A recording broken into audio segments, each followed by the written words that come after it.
And we have got Bill Pierce. He has joined us from the Outdoor Sporting Heritage Museum, and he has brought a friend with him as well for reggae. Bill, how are you? Nice to see you. Nice seeing you. It's good to be back. Who's your friend? Herbie the Hawk flew in for reggae. There he is. Look at that. He's about 85 years old. Really? Yeah, Herb Welch mounted him. Yeah. I should probably rephrase that. But anyway, yeah, Herb Welch, famous Maine guide, taxidermist, artist. He was trained in Paris. Really? Yeah, wonderful sculptor. Everything Herb did was just excellent. Yeah. He set the world record in Madison Square Garden of 154 feet for a cast. Really? 154 feet. That's chucking it, mister. That is hucking some line. Huh? Yeah, that's hucking some line. Yeah, he people came from all over the world to fish with Herb Welch, including presidents. Wow. Yeah, and we have a beautiful display at the museum on Herb. Yeah. Yeah, it's quite elaborate. And, you know, fishing's still good there, right? Oh, it's all good in Western Maine. Of course, we're not catching 13-pound fish anymore. Right, right. But it's still excellent. Sure, of course. Sure. Now, what's happening at the museum? Oh, we got a lot of stuff going on. We got a big season planned. We are opening a new exhibit the day we open this year, May 4th. Mm-hmm. And it's on some historic and really rare vintage watercraft. We found in a boathouse in Rangeley, 1904 Carlton canoe, and we completely redid it. It was painted yellow from the 70s, of course, with smiley faces. But the inside was just like a Steinway piano. It's just perfect, and it could be sailed, it could be rowed, and it could be paddled, and it has all its original equipment. That makes sense. And the family generously donated this 111-year-old canoe. Wow. Carlton was a canoe company in Bangor, Maine, and they started out making birch bark canoes. Mm-hmm. And Old Town Canoe bought them out in 1904, and this was one of the last ones they made prior to being purchased by Old Town. So it's important historically, too. Yeah, and we have some great pictures, photos yeah, of some of the museum. things happening. And Yeah. tell us, where is There's this the museum itself. Where is it's that right location? in Aquasic, Yeah. corner of Route 17 and 4. And you'll see a monument to the Rangeley boat right there on the corner, so you'll know that it's that you're in the right place. That you've arrived. There's a picture of that right there, and it's just a nice little park area.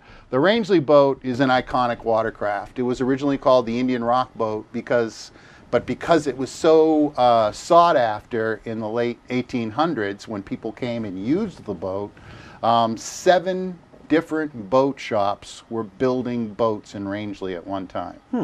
20 to 30 boats. It was the Ferrari of rowboats in its time. Wow. And everybody wanted one, and it became the Rangeley boat because everybody says, I want one of those Rangeley boats. So it changed the name.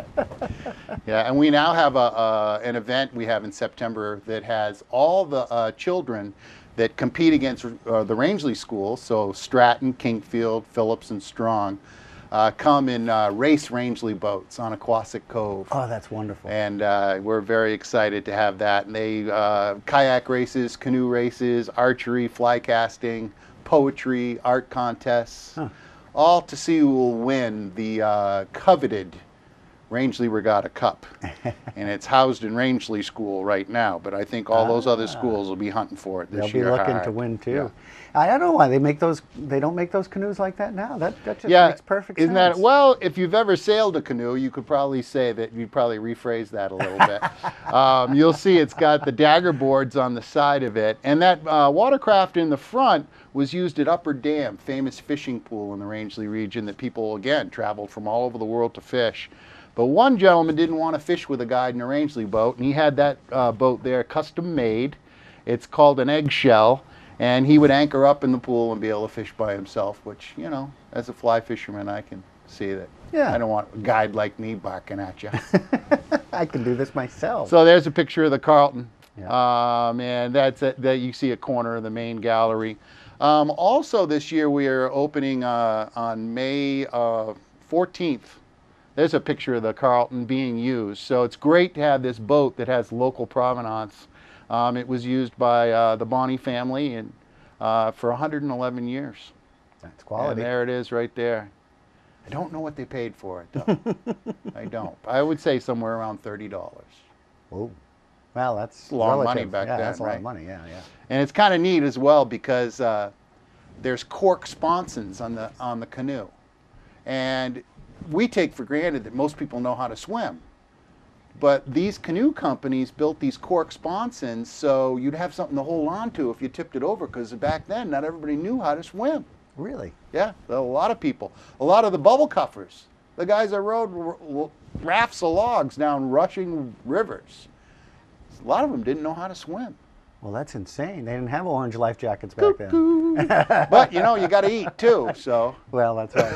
You learn the hard way. So we're starting, we have another exhibit we're going to open on May 14th, and it's on Maine's unique gunsmiths. There's also an exhibit going on right now at the Maine State Museum. Purely coincidence. But we have had a collector that has loaned us these handcrafted Kentucky-style rifles. And all these geniuses created these things. One guy right in Farmington, Maine, was well known, Charles Wheeler. And he was well known for creating these beautiful firearms. And he had a built-in clientele of wealthy people that purchased these handcrafted firearms. I mean, made from scratch, bar stock steel. Wow. And forged, and then all the handicraft that went into it. And he decided, I got this built-in clientele, I need to start selling them fly rods. So he became one of the best fly rod makers in the world as well. An entrepreneur for sure.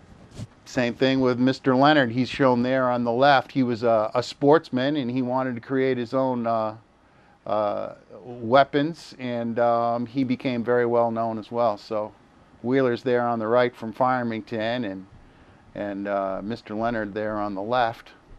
What a rich history. That's a picture from the Rapid River below Middle Dam, and in 1940, the the U.S. Whitewater Championships were held for the first time right there. Nice. So we actually have vintage film now. You do. Of that event, and they're in fold boats.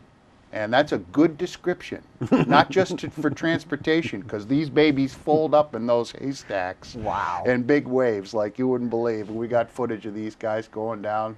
Where did you find such footage? You know, things just are showing up. As word gets out around the museum, we can thank a man named Zip Kellogg, who was a whitewater enthusiast himself and very accomplished historian, works at the University of Southern Maine. He came and did a presentation on it, and I said, you know, we got to build this in as a regular exhibit. And we have Herb Welch's, the man who did this, we have his full canvas fold boat.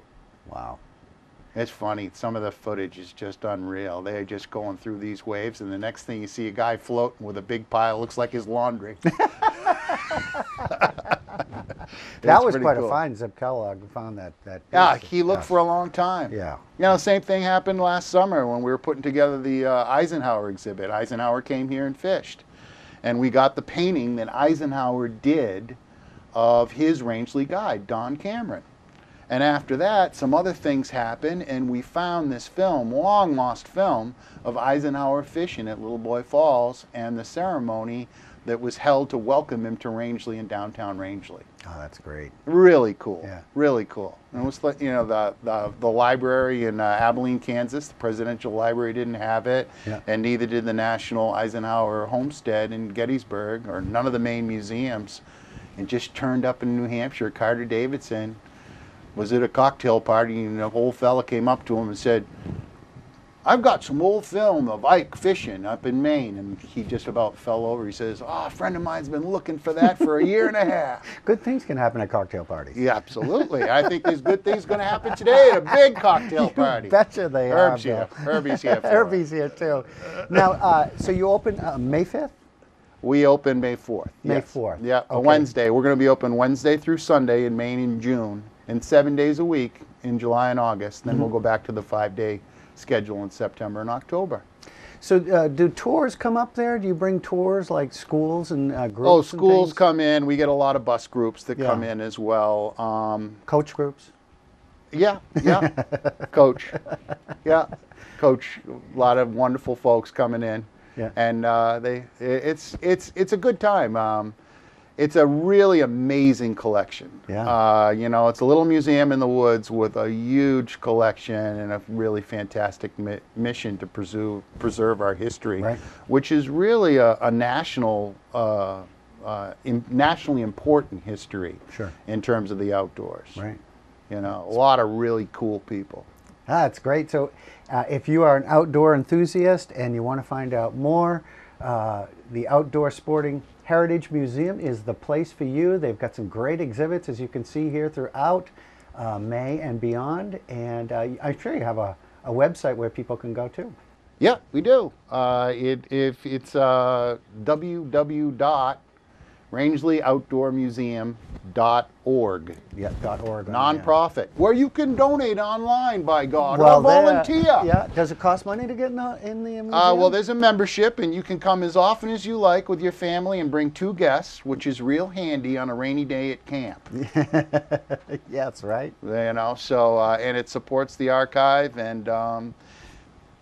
First shot at all the events. We do historical tours. We have all kinds of things going on. We have events every Saturday, different artists, authors, lecturers, things going on all summer long. So it's not just a one-visit thing. There's lots of things. Oh, there's tons of coming things. back. Paul Dwyer, the author who did The Poacher's Son, he's going to premiere his next novel, Wow. which has Western Maine background to it. Perfect. Yeah. Perfect. That's Cool. a great background. Phil, Yeah. thank you so Hey, much. Bill thanks. Pierce. It's really good to be Nice here. to be, nice to see you. As always, Outdoor Sporting Heritage Museum is something you would definitely want to check out, and they've got some great exhibits and growing.